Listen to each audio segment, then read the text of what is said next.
Yan. Good morning, mga idol. Yan ako. Dito ako sa tindahan. Kaya pa nag-aabang ako ng tricycle.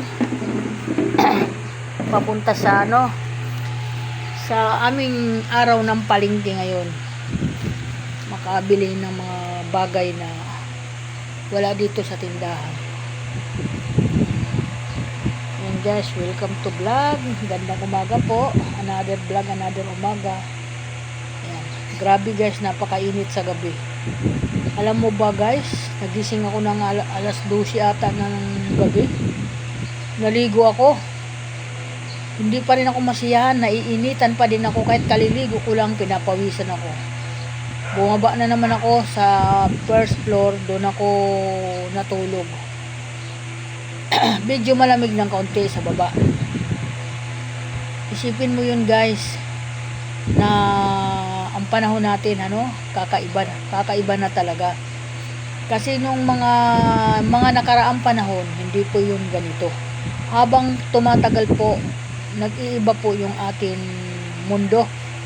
Yun po ang aking nararamdaman ngayon. Kaya sa lahat guys ng mga kaibigan, mag-ingat lang po tayo. Kagaya po sa akin, talagang ako, sarili ko minomonitor ko. Kasi po, hindi po natin alam yung atin mangyayari sa atin sarili, in case emergency. Minsan, biglaan lang, hindi naman nagpapaalam yung natin na may mangyari sa atin, biglaan lang yan. Iyan po yung sanhi ng problemang malaki. Kaya po ako sa gabi, naliligo po ako sa gabi kahit na kasi pakiramdam ko sa aking sarili, kahit marami na po ako iniinom na gamot sa high blood, tumataas po yung aking high blood. Kasi pag alam ko na namamanhid na yung aking batok at kumakapal yung aking mukha, doon na po yung isipin ko na parang na high blood na ako. Sabi ko high blood ako. Yun po yung aking pakiramdam sa aking sarili. Kaya sa aking rep, lagi po ako may pinapatigas doon na sa aking ulo, sa mukha ko, panghulamos.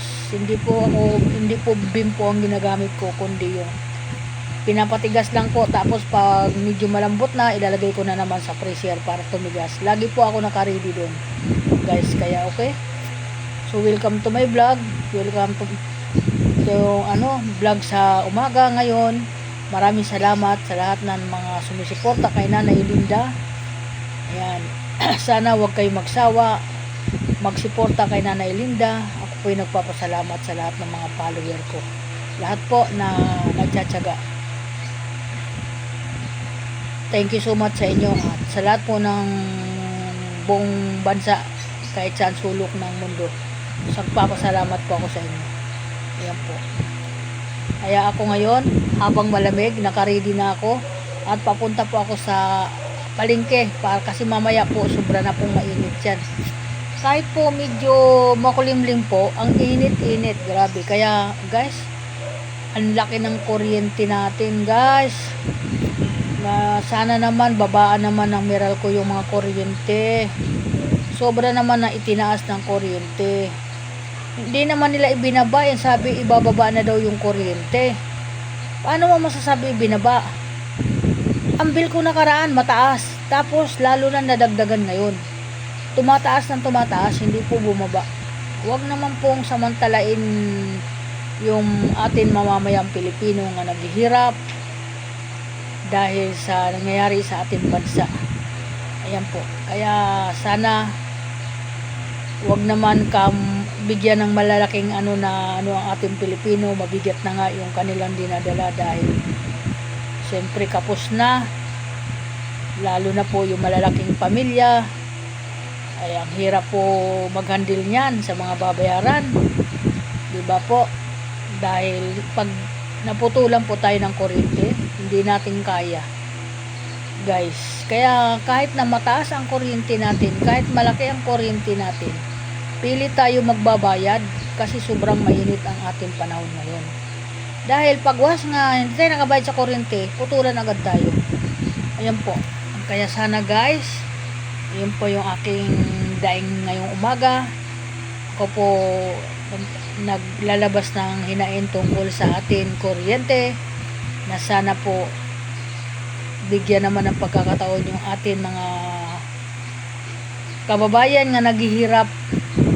Hindi lang ako, yes, sa iba po mas lalo. Kahit ako, mabuti ako kahit papaano nakakaraos sa pang-araw-araw na gastusin kahit papaano, kahit mahirap lang. Nagtsatsaga maghanap buhay para hindi tayo malipasan ng gutom. Kaya yan po guys, salamat po sa lahat. Thank you.